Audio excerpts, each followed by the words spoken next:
Hello students, पिछले class में हम लोग डिफरेंशिएशन कंप्लीट किए थे और इंटीग्रेशन स्टार्ट किए थे कि इंटीग्रेशन क्या होता है। और हम लोग समझे थे कि इंटीग्रेशन समेशन है। नॉर्मल वाला समेशन जो हम लोग देखते आए थे क्लास 10 तक, जो सिग्मा से लिखते थे, उससे और उसमें क्या फर्क है। सिग्मा से जब समेशन कर रहे हैं तो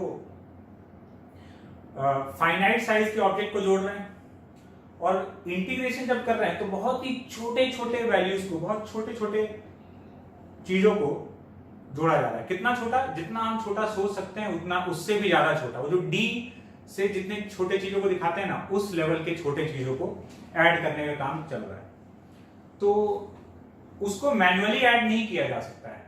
जैसे सिग्मा में तो 5 टर्म है, तो पांचों को हम लोग जोड़ दिए। लेकिन ये काम इंटीग्रेशन में, ये काम ऐसा नहीं कि हम लोग कुछ छोटा छोटा क्वांटिटी को मैन्युअली ऐड कर रहे हैं, उसके लिए कुछ फॉर्मूला होता है। तो इंटीग्रेशन हम लोग को समझ में आया था कि क्या करता है। इंटीग्रेशन बेसिकली समेशन है बहुत छोटे छोटे चीजों का। अब अगले कुछ देर के लिए हम लोग इस बात को भूल जाएंगे कि वाई टू इंटीग्रेट, कि इंटीग्रेशन क्या है, वो सब बाद का बात है। पहले कि हाउ टू इंटीग्रेट, इंटीग्रेशन करते कैसे हैं। तो फिर से हम एक फॉर्मूले का लिस्ट बना रहे हैं। अच्छा, एक बात और, एक बड़ा इंटरेस्टिंग बात यह है कि डिफरेंशिएशन और इंटीग्रेशन एक दूसरे का उल्टा प्रोसेस है। मतलब डिफरेंशिएशन में हम लोग चेंज का बात करते थे, तो किसी भी चीज को छोटे टुकड़ों में तोड़ते थे। डिफरेंशिएशन मतलब तोड़ना, चेंज का बात हो रहा है ना। और इंटीग्रेशन मतलब जोड़ना। डिफरेंशिएशन मतलब तोड़ना और इंटीग्रेशन मतलब जोड़ना।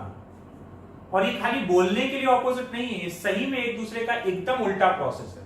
और एकदम उल्टा प्रोसेस है तो दोनों का फॉर्मूला भी एकदम वैसा दिखेगा कि एक दूसरे का उल्टा आ रहा है। उल्टा आ रहा है मतलब अगर हम इसको डिफरेंशिएट किए और ये आया, तो इसको इंटीग्रेट करेंगे तो ये आ जाएगा। इसका डिफरेंशिएशन अगर ये है तो इसका इंटीग्रेशन ये होगा। एकदम एक दूसरे का उल्टा प्रोसेस। ये बात अभी हम लोग को क्लियर भी हो जाएगा एकदम बढ़िया से। देखो, इधर है y जो कि x का फंक्शन होगा, और इधर इंटीग्रल y dx, मतलब इधर फंक्शन, इधर उसका इंटीग्रेशन।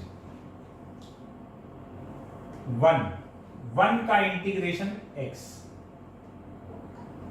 सब फॉर्मूला है, याद रख लेना। कहां से आया सोचना नहीं है। हाँ, तुमको क्रॉस चेक करना है तो जरूर कर सकते हो। अगर हम बोले इसका इंटीग्रेशन ये है, तो भाई इसको डिफरेंशिएट करने पर ये आ जाएगा।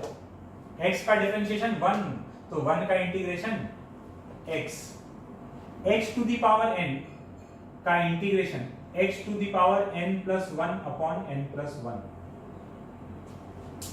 इसका इंटीग्रेशन ये है। तुम चाहो तो इसको डिफरेंशिएट करके देख लो।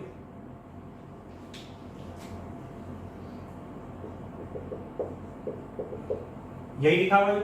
इसको डिफरेंशिएट करेंगे तो ये 1 बाई n प्लस 1 तो कांस्टेंट है। इसका डिफरेंशिएशन n प्लस 1 x का power n plus 1 minus 1 n बचेगा। इसको डिफरेंशिएट करके यही आना है।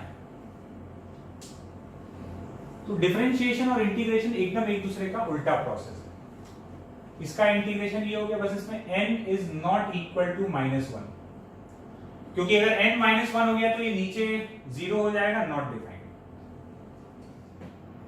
अगर n का वैल्यू -1 हुआ तो x का पावर -1 मतलब 1 बाई x, उसका इंटीग्रेशन होता है ln x, क्योंकि ln x का डिफरेंशिएशन होता है 1 by x। e to the power x का integration e to the power x।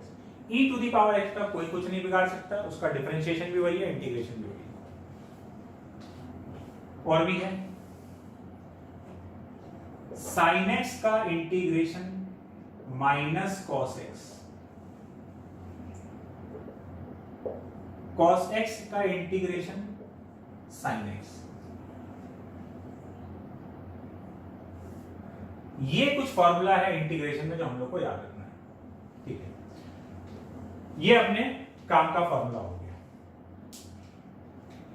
Mostly हम लोग को जो बहुत ज्यादा यूज आता है वो x to the power n वाला, sin x cos x वाला, बट ये फॉर्मूला हम लोग को याद रखना है। इधर फंक्शन और इधर उसका इंटीग्रेशन। इन सब में एक काम करना है, लास्ट में c जोड़ते जाएंगे। ये सब तो इसका इंटीग्रेशन है, इंटीग्रेशन में सब में c जोड़ दिया जाता है। अब तुम बोलोगे सर आप ये क्या कर रहे हैं, ये कहां से आ गया? ये c क्या है? c is a constant. सारा जो भी इंटीग्रेशन करोगे सारे चीजों में तुम कांस्टेंट ऐड कर दोगे। क्यों ऐड करेंगे समझो। जब भी हम लोग डिफरेंशिएशन करते हैं ना, तो डिफरेंशिएशन में कांस्टेंट कहीं खो जाता है। मतलब ये है कि बताओ तो एक्स स्क्वायर का डिफरेंशिएशन क्या होगा? तुम बोलोगे सर बच्चों का खेल है तो 2x हो जाएगा। हम बोलेंगे एक्स स्क्वायर प्लस 1 का डिफरेंशिएशन, तुम बोलोगे 2x। हम बोलेंगे एक्स स्क्वायर प्लस 5 का डिफरेंशिएशन, तुम बोलोगे 2x। हम बोलेंगे x square plus any constant का डिफरेंशिएशन, तुम बोलोगे 2x। बात समझ में आ रहा है? यहां क्या था? यहां एक्स स्क्वायर प्लस 0 था, ऐसे समझ लो। तो जो भी कांस्टेंट है डिफरेंशिएशन में तो कांस्टेंट खत्म हो गया, पता ही नहीं चल रहा है कि 1 था कि 2 था 5 था, कुछ भी होगा। जब इसको इंटीग्रेट करोगे 2x को, तो x स्क्वायर तो आएगा, साथ में इसका डिफरेंशिएशन ये, तो इसका इंटीग्रेशन ये होना चाहिए ना। तो 2x का इंटीग्रेशन में x स्क्वायर तो आएगा, साथ में कोई कांस्टेंट भी तो आएगा।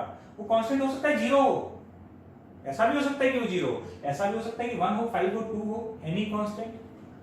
तो हमको नहीं पता कि वो कांस्टेंट क्या है, तो कुछ ना कुछ कांस्टेंट हो सकता है, क्योंकि डिफरेंशिएशन करते समय कांस्टेंट लूज हो जाता है। तो जब इंटीग्रेट करेंगे तो इंटीग्रेट करके जो रिजल्ट आया उसमें हमें कांस्टेंट ऐड कर देंगे। ठीक है, ये हम लोग का फर्ज बनता है, हम लोग करते हैं। अब इस कांस्टेंट का वैल्यू क्या होगा उसका टेंशन नहीं लेना है। इस कांस्टेंट का वैल्यू निकालने के लिए सवाल में इंफॉर्मेशन हो सकता है। इंफॉर्मेशन होगा तो निकाल देंगे, नहीं होगा तो ऐसे कांस्टेंट को सी लिख के छोड़ देंगे। तो इसीलिए हम 1 को इंटीग्रेट किए x, साथ में प्लस कांस्टेंट, क्योंकि इसको डिफरेंशिएट करेंगे x प्लस कांस्टेंट को, तो उसका डिफरेंशिएशन 1 आने वाला है। तो जब भी हम कोई इंटीग्रेशन करेंगे तो इंटीग्रेशन के साथ में कांस्टेंट ऐड कर देंगे, क्योंकि डिफरेंशिएशन के टाइम पे कांस्टेंट लूज हो जाता है। इन सब का डिफरेंशिएशन 2x है। तो जब 2x को इंटीग्रेट करोगे तो x स्क्वायर तो आएगा, साथ में भी तो कुछ हो सकता है, तो उसी कुछ को हम लोग कांस्टेंट लिख दिए हैं। बात क्लियर है? ठीक, तो ये हम लोग याद कर लेंगे। अब हम लोग कुछ क्वेश्चन सॉल्व करके देखते हैं। इंटीग्रेशन में फॉर्मूला तो और भी है, लेकिन हम लोग को जिससे मतलब है हम लोग उतना बात कर रहे हैं। बहुत सारा फॉर्मूला हो सकता है इंटीग्रेशन में, अपने जो काम का है हम लोग उस पर डिस्कस कर रहे हैं। एग्जांपल, इसका इंटीग्रेशन क्या होगा? इंटीग्रल dx ऐसे लिखा हुआ था ना, इंटीग्रल y dx। तो यहां जो लिखा हुआ y है, तो यहां क्या लिखा हुआ? कुछ नहीं लिखा हुआ, तो 1 लिखा हुआ है। तो इंटीग्रल dx मतलब इंटीग्रल 1 इंटू dx, और 1 का इंटीग्रेशन x प्लस कांस्टेंट। अपने से ट्राई करना।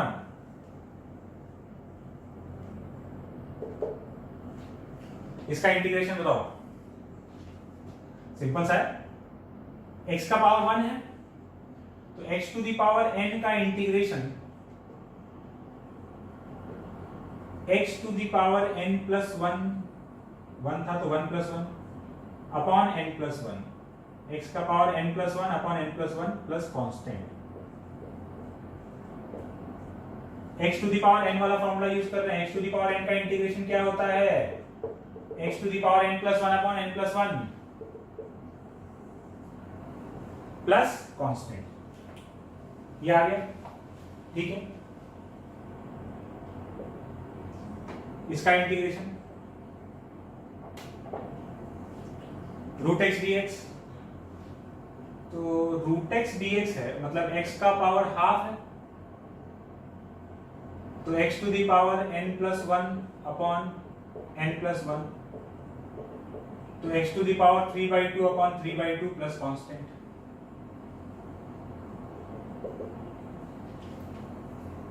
इसका इंटीग्रेशन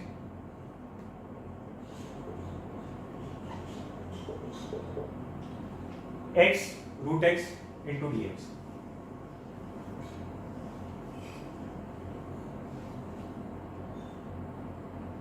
x का पावर 1, x का पावर हाफ dx, मतलब x का पावर 3/2 लिखा हुआ है, तो x to the power n plus 1 upon n plus 1 plus constant, x का पावर 5/2 अपॉन 5/2 प्लस कॉन्स्टेंट, 5/2 को फिर 2/5 लिख सकते हो, नीचे 5/2 तो ऊपर 2/5 करके भी लिख सकते हो। आ गया आंसर। ठीक है, और देखते हैं।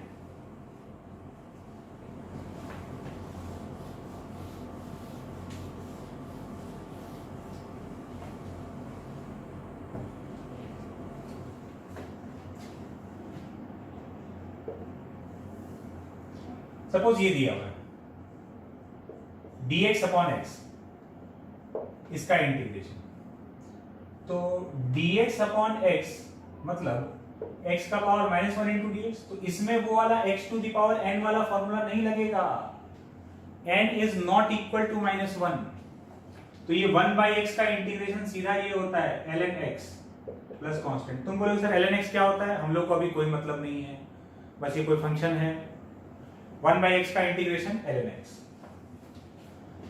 आगे जब लॉग के बारे में सीखोगे तो बात क्लियर हो जाएगा।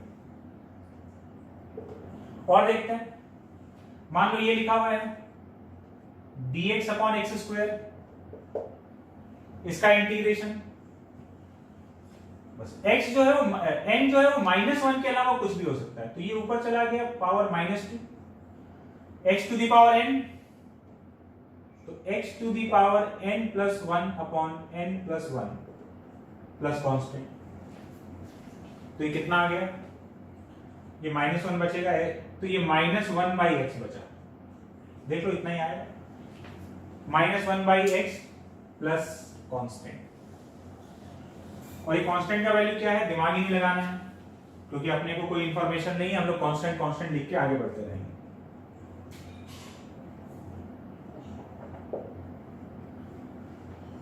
और देखते हैं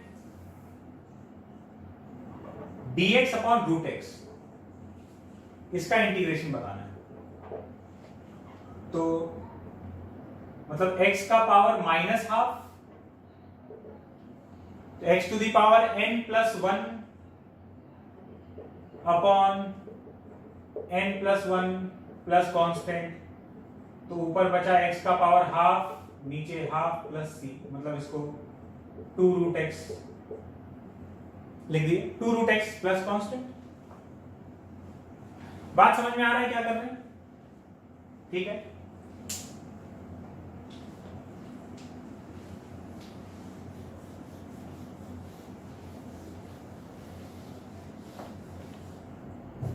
चलो इसका इंटीग्रेशन बताओ, e to the power x dx, तो sir e to the power x dx, e to the power x का integration e to the power x plus constant, चलो इसका इंटीग्रेशन बताओ sin x, जितने भी लोग cos x बोले हैं गलत है, minus cos x plus c, direct formula है, अरे ये डायरेक्टली फॉर्मूला है। अच्छा चलो इसका इंटीग्रेशन बताओ, sec स्क्वायर x dx, इसका बता दो बेटा। तुम बोलोगे सर ये तो चीटिंग है, इसका तो आप बताए नहीं है, sec स्क्वायर x का नहीं बताया हम, सही बात है, लेकिन हम कोई ऐसा बात पूछते ही नहीं है जो ना बताए हैं, और हम पूछे हैं इसका मतलब हम बताए हैं।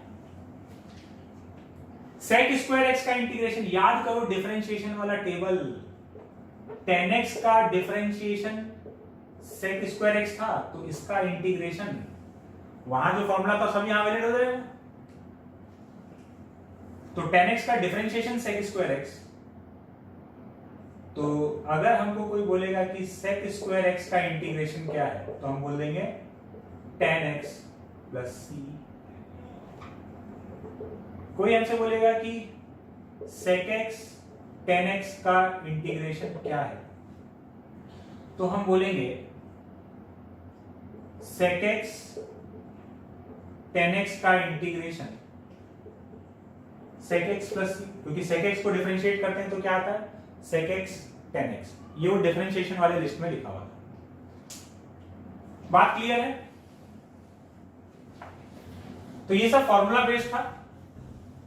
अच्छा, इंटीग्रेशन में अभी फॉर्मूला बेस्ड हम लोग कर पा रहे हैं, इंटीग्रेशन में कुछ प्रॉपर्टीज है जिससे हम लोग और कुछ डिफरेंट टाइप के इंटीग्रेशन को सॉल्व कर पाएंगे।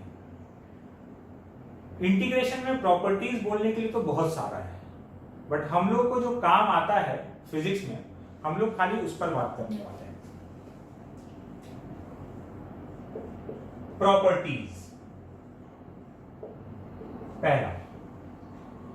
पहला है कांस्टेंट मल्टीप्लिकेशन का, मतलब अगर ऐसे लिखा हुआ है ये fx dx वही y dx, अगर कोई कांस्टेंट मल्टीप्लिकेशन में है तो कांस्टेंट को निकाल लो बाहर, कांस्टेंट इंटीग्रेशन से बाहर आ जाएगा, और बाकी जो फंक्शन को जैसे इंटीग्रेट करते थे वैसे कर लो। जैसे फॉर एग्जांपल हम बोलें कि 3x² dx, इसका इंटीग्रेशन बताइए,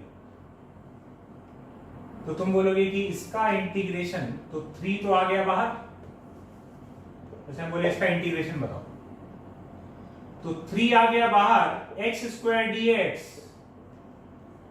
x² का integration x⁴n+1 upon n+1, x³ x³ 3 plus constant, 3 से 3 समाप्त। कांस्टेंट को इंटीग्रेशन से बाहर खींचिए। जैसे एक और एग्जांपल देखो, सपोज ऐसे लिखा हुआ है इंटीग्रल 4 dx, इसका वैल्यू बताओ क्या होगा।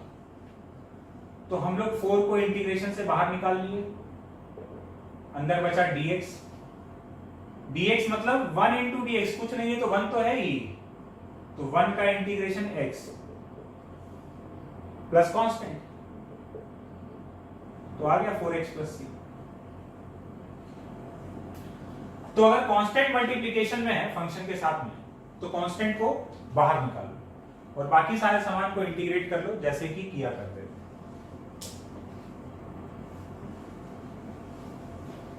दूसरा एग्जांपल दे, दूसरा प्रॉपर्टी पे चलते हैं।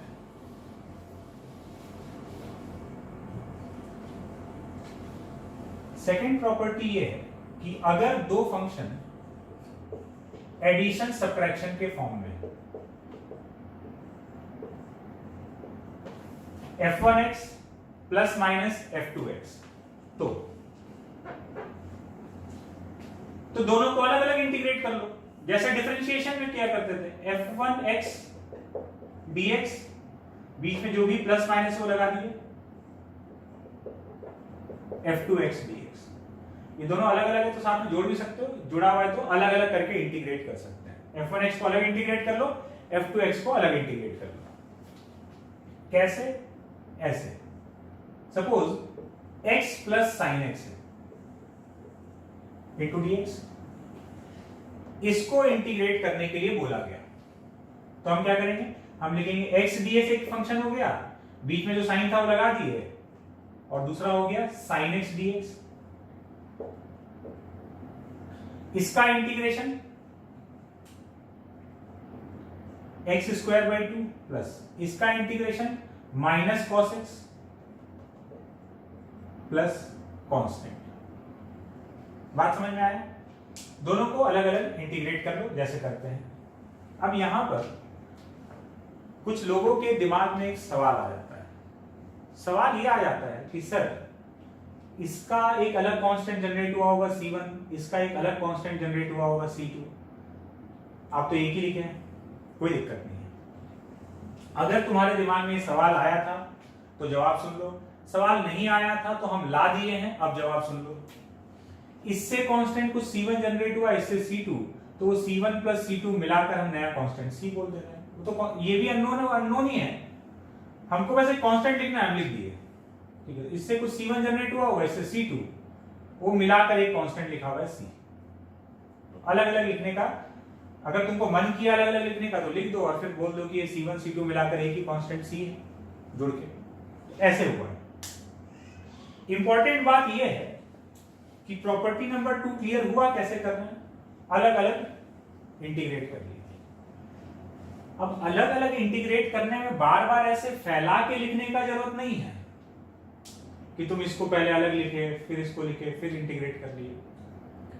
तुम डायरेक्टली यहां भी तो बोल सकते थे कि अरे x का इंटीग्रेशन x² 2 और sin x का इंटीग्रेशन -cos x। बीच में ये लिखना जरूरी नहीं है। जब तक तुम्हारा हाथ कंफर्टेबल नहीं होता है तब तक लिखो, जब तुम एकदम यूज्ड टू हो चुके हो तो डायरेक्टली यहां से यहां पहुंच जाओगे। जैसे और देखते हैं, हमको इसको इंटीग्रेट करना है x² - 2x + 3। इसको इंटीग्रेट करना है तो एकदम फुर्सत से करते हैं ऐसे, x² dx - 2x dx + 3 dx। सबको अलग अलग कर लिए। अब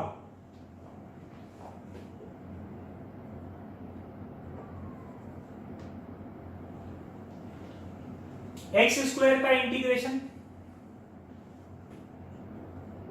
x³ / 3 माइनस कांस्टेंट है, इंटीग्रेशन से बाहर आ गया। x का इंटीग्रेशन, ये x है मतलब x का पावर 1 है तो x⁴n+1/n+1। इसको भी वैसे किए हैं, x² था तो x⁴n+1/n+1। कांस्टेंट बाहर आ गया x² 2 प्लस, यहां ये 3 कांस्टेंट था, ये बाहर आ गया, अंदर कितना बचा 1 का इंटीग्रेशन x प्लस कांस्टेंट। तुम बोलोगे सर इसका C1 इसका C2 इसका C3 मिलाकर वो पूरे को हम C बोल दिए हैं। x³ 3 minus x² plus 3x plus c, ये अपना आंसर आ गया। फिर से हम यहां फैला लिए हैं, हम डायरेक्ट भी तो कर सकते थे। कैसे? ऐसे देखो,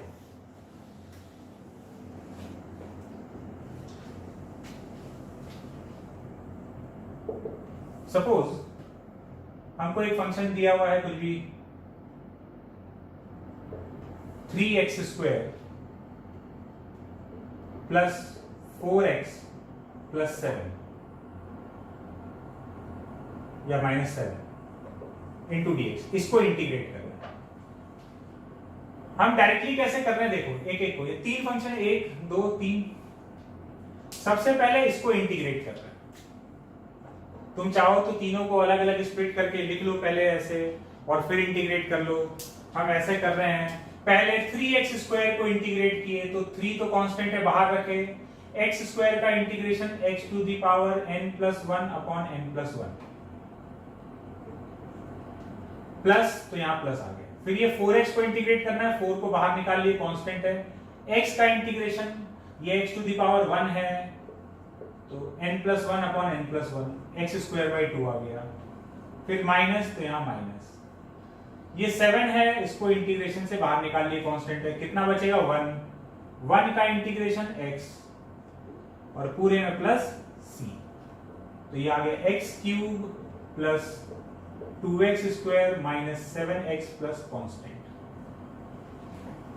तो ये अपना प्रॉपर्टी नंबर 1 और 2 से मिलाकर हम लोग इस तरह से इंटीग्रेट कर रहे हैं। प्रॉपर्टी नंबर 1 क्या है? कांस्टेंट मल्टीप्लिकेशन का। प्रॉपर्टी नंबर 2 क्या है? तो प्रॉपर्टी नंबर 2 है दो फंक्शन अगर एडिशन सब्ट्रैक्शन के फॉर्म में है तो उसको अलग अलग करके इंटीग्रेट किया जा सकता है। बात क्लियर है? और देखते हैं कुछ।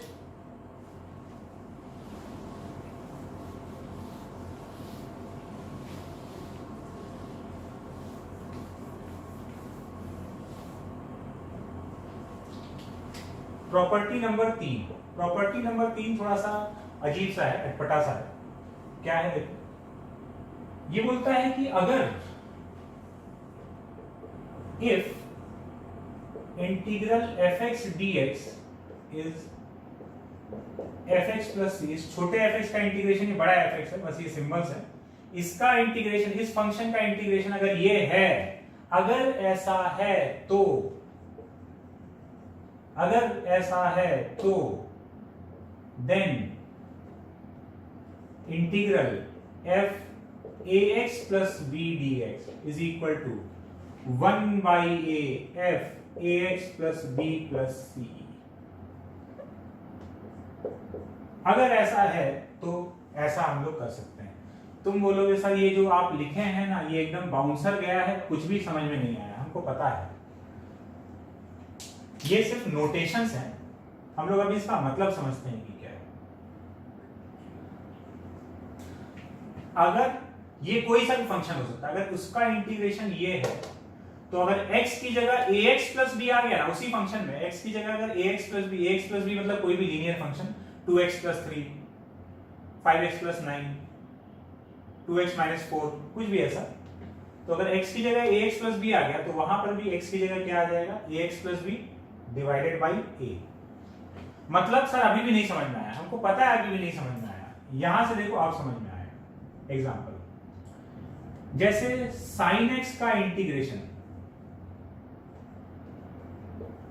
sin x का इंटीग्रेशन क्या होता है, तो तुम बोलोगे सर sin x का इंटीग्रेशन तो माइनस cos x होता है प्लस कांस्टेंट के साथ में, ठीक बात है।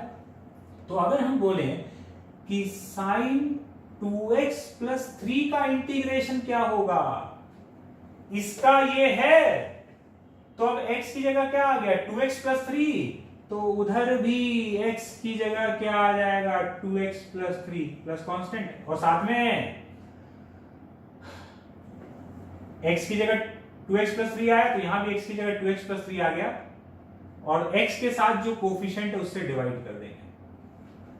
a से यहां डिवाइड किए थे ना, तो बस यहां sin x का माइनस cos x, तो sin 2x प्लस 3 का माइनस cos 2x प्लस 3, और जो भी x के साथ कोफिशिएंट था उससे डिवाइड कर देंगे। ये इसका मतलब हुआ। और देखो जैसे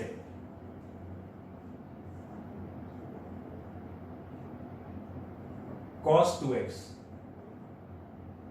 हम पूछेंगे cos 2x का इंटीग्रेशन बता दो, तो तुम बोलोगे कि cos 2x का इंटीग्रेशन चाहिए ना, मतलब cos 2x प्लस 0 लिखा हुआ है, ax प्लस b के फॉर्म में लिखा हुआ है। अच्छा ये बताओ cos का इंटीग्रेशन क्या होता है, तो तुम बोलोगे सर cos का इंटीग्रेशन माइनस साइन होता है, तो हम वहीं पे गोली मार देंगे, cos का इंटीग्रेशन साइन होता है, cos x का इंटीग्रेशन sin x, तो cos x होता है तो उसका इंटीग्रेशन sin x, तो x की जगह ax प्लस b लिखा हुआ है, ये ऐसे देखो, हमको इसको इंटीग्रेट करना है। अगर हम ये लिखे होते तो इसका इंटीग्रेशन क्या होता, cos x का इंटीग्रेशन तुम बोलोगे sir sin x plus c, तो cos ax प्लस b का integration sin ax plus b plus 0 है, लिखो नहीं लिखो क्या फर्क पड़ता है, प्लस कांस्टेंट, और साथ में x के साथ जो कोफिशिएंट है उससे डिवाइड कर दो। बात क्लियर हुआ? और देखते हैं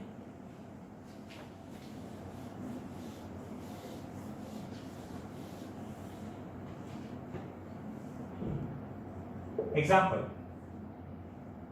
sin 2 माइनस x dx, इसका इंटीग्रेशन बता दो, तो तुम बोलोगे सर sin x अगर होता तो इसका इंटीग्रेशन होता minus cos x plus c, एकदम होता। तो यहां क्या लिखा हुआ, यहां लिखा हुआ sin, इसको हम ऐसे अरेंज कर देते हैं, minus x plus 2 dx, a का वैल्यू यहां कितना है -1 और b का वैल्यू कितना है 2, ax प्लस b लिखा हुआ है, a का वैल्यू -1 b का वैल्यू 2, तो sin x का इंटीग्रेशन माइनस cos x, तो sin का इंटीग्रेशन माइनस cos, यहां माइनस x प्लस 2 है तो यहां पर भी माइनस x प्लस 2, और साथ में x के साथ जो कोफिशिएंट आ रहा है कितना आ रहा है -1, उससे डिवाइड कर देंगे। तो माइनस माइनस साफ हो गया और ये हो गया cos minus x plus two plus c. Sine x का इंटीग्रेशन माइनस कॉस एक्स, तो x की जगह ax प्लस बी, तो यहां भी x की जगह ax प्लस बी और साथ में x के साथ जो कोफिशिएंट है उससे डिवाइड कर देंगे। और देखते हैं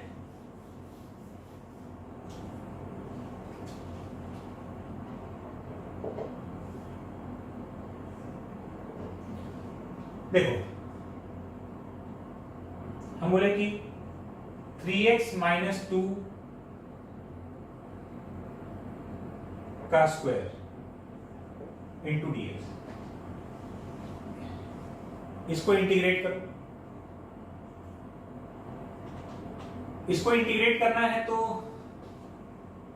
तुम एक चीज सोचोगे कि इसको खोल दिया जाए, स्क्वायर खोल डालते हैं और खोल देंगे तो आ ही जाएगा। स्क्वायर खोलना तो आता है, फिर अलग अलग टर्म का इंटीग्रेशन कर लेंगे। एकदम कर सकते हो, बिल्कुल कर सकते हो। हम तुमको दूसरा चीज दिखा रहे हैं। अगर ये एक्स स्क्वायर होता, यहां इस ब्रैकेट वाले सामान में देखो, अगर यहां एक्स स्क्वायर है तो इसका इंटीग्रेशन तुम बोलोगे sir X cube by 3 plus C, X to the power n plus 1 upon n plus 1। तो ब्रैकेट में अगर x होता तो इसका इंटीग्रेशन ये था। अब उसकी जगह क्या है, ax प्लस b।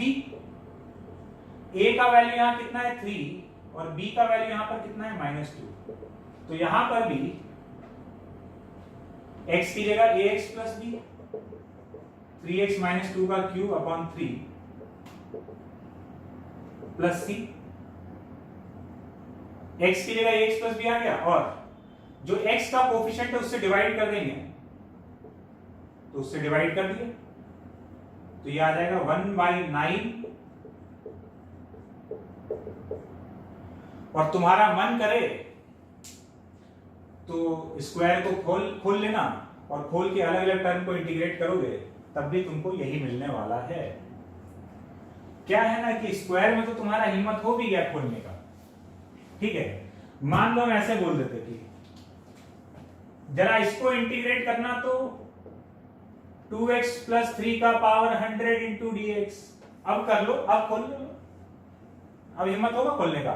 एकदम नहीं होगा। तो क्या इसको इंटीग्रेट नहीं करेंगे, इसको भी करेंगे। कैसे करेंगे? हम बोलेंगे अगर ऐसा होता x टू द पावर 100 तो इसका इंटीग्रेशन है x to the power 101 upon 101 plus c। तो ब्रैकेट में x की जगह एक लीनियर फंक्शन आ गया ax प्लस b। तो अगर 2x प्लस 3 का पावर 100 है तो इसका इंटीग्रेशन यहां पर भी 2x प्लस 3 का power 101 n plus 1 upon n plus 1 plus c, और साथ में जो x का कोफिशिएंट है उससे डिवाइड कर देंगे। मतलब 2x प्लस 3 का पावर 101 बाई 202 प्लस कांस्टेंट। हम बोले कि इसको इंटीग्रेट करके बता दो, किसको? 1 अपॉन 4x प्लस 3, इसका इंटीग्रेशन बता दो। तो तुम बोलोगे कि 1 अपॉन x होता, कहीं भी कोई लीनियर फंक्शन दिख रहा है तो उसकी जगह सोचो अगर खाली x होता, कहीं पर भी ये रखा हुआ है साइन के अंदर कहीं पे भी 4x प्लस 3 है तो खाली x होता तो इसका integration ln x plus c। तो अब x की जगह ax प्लस b आ गया तो यहां भी x की जगह ax प्लस b आ जाएगा प्लस c, और x का जो कोफिशिएंट है उससे डिवाइड कर देंगे। बात क्लियर हो रहा है किस तरीके से हम लोग प्रॉपर्टी नंबर 3 अप्लाई कर रहे हैं?